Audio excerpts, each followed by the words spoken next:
Welcome to D-Phil's Welding. My name is Darren. Today's project is building 50 plus of these things, which is basically a mixing paddle for mixing molasses into animal feed at my local co-op, who still mixes their own. So I've already cut all the material I needed for it, figuring you didn't want to be bored out of your mind watching me cut 50 plus pieces of threaded rod and 50 plus pieces of flat stock. So I figured I'd bring it in now when I'm ready to sand them. The exciting sanding. Yeah, I know that's boring too, but still I wanted to bring you in on something before I got welding these pieces together.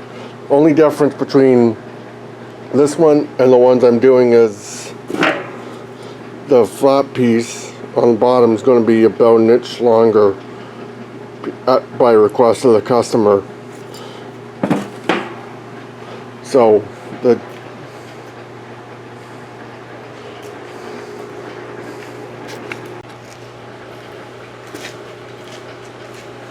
first thing I gotta do, which I figured the sander deserves for all the sanding it's got to do now, is a new belt. I already got the old one off. The new one direction only. So here's that direction. Hold on.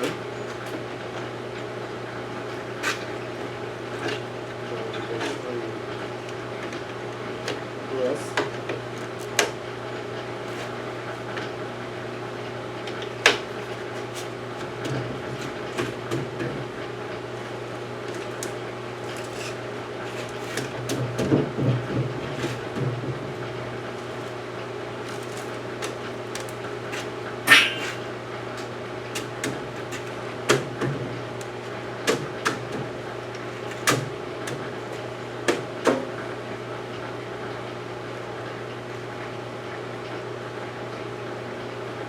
The other belt had really seen better days, but I was just being a cheap ass and trying to use every last bit of it.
tell you, this belt sander was the best 50 bucks I ever spent.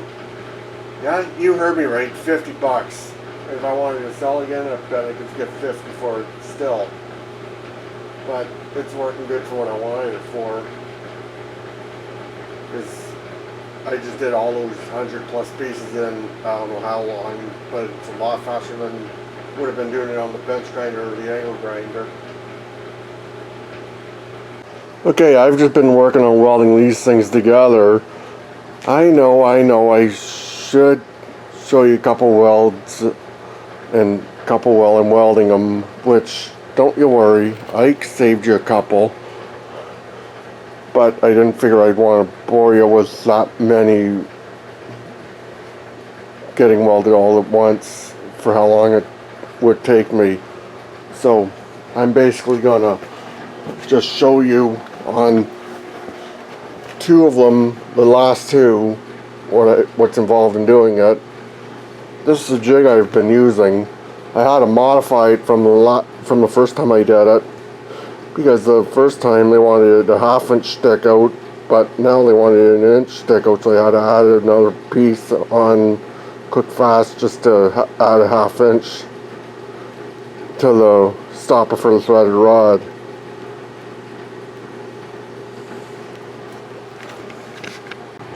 What I've been using is my Miller-Matic 252.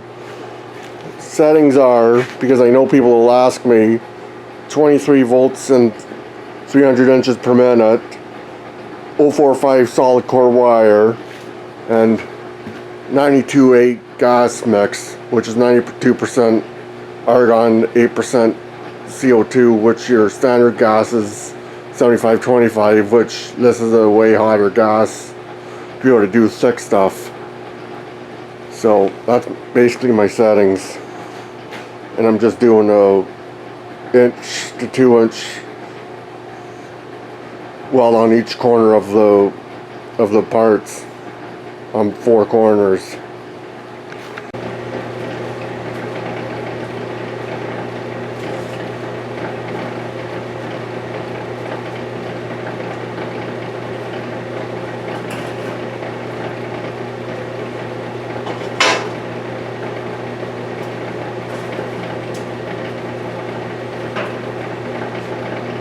Basically, flat bar goes down here.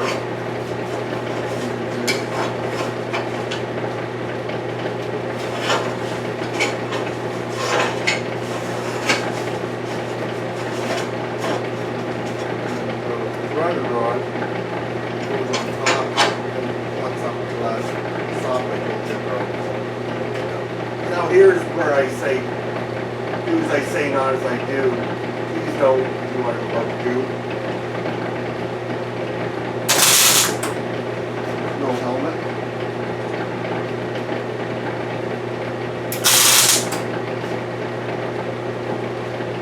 Just tuck it in a couple pieces.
there's my welds on these two.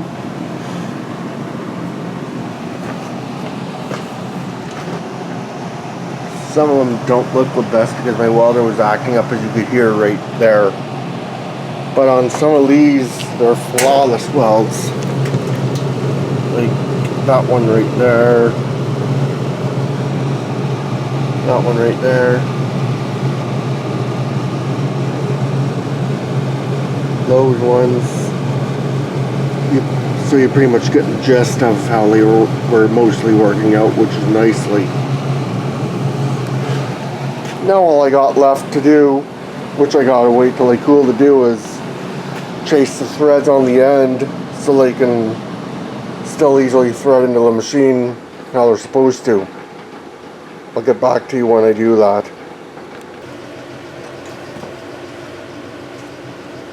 Like welding, the last process I gotta do, which I've done all but a couple to save you, be able to show you what I've been doing, is the last process I gotta do is chase the remaining threads hanging off the edge, because they're actually being used to mount these things. So I'm just using a standard nut just to make sure there's nothing holding it up to make it easily attached to, and make sure there's no BBs on the threads or no burrs that are holding it up from being able to be used as a thread, which this one actually went by hand. I'm surprised. Usually I need to put a wrench on it to be able to get rid of a few burrs or BBs from the welding, but this one actually just did it by hand, which means there's no burrs on it or BBs. I'm surprised.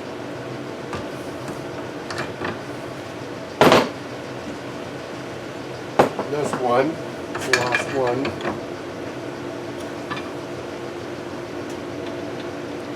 do the same thing. That one's kind of tight, like I say, so gotta get a wrench on it to be able to get her to go loose again, be able to use these threads.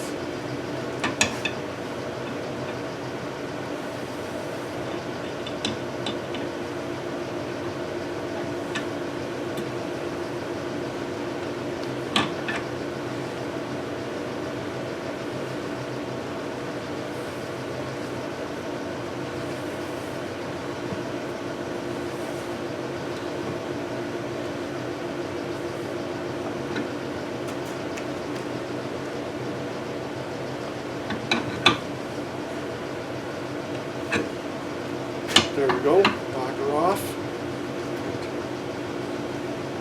I should, in theory, have fixed the threads. It has all the other times I've done it. It doesn't take much, especially when you're working with threaded rod and you cut threaded rod. It's very common to get burr on the end from cutting it off with a cutoff saw, but I've been lucking out and having not too much of a burr to be able to prevent me from being able to get the thread to start, because I do put a good bevel on the edge after I cut to be able to get rid of that burr, or hopefully. So that's pretty much it. So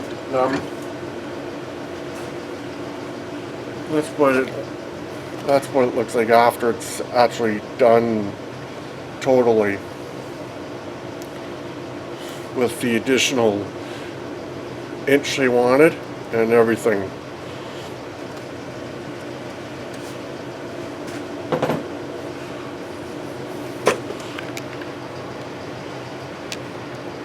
That's it for today. Please be sure to comment, rate, and subscribe for more if you like this video. Thanks.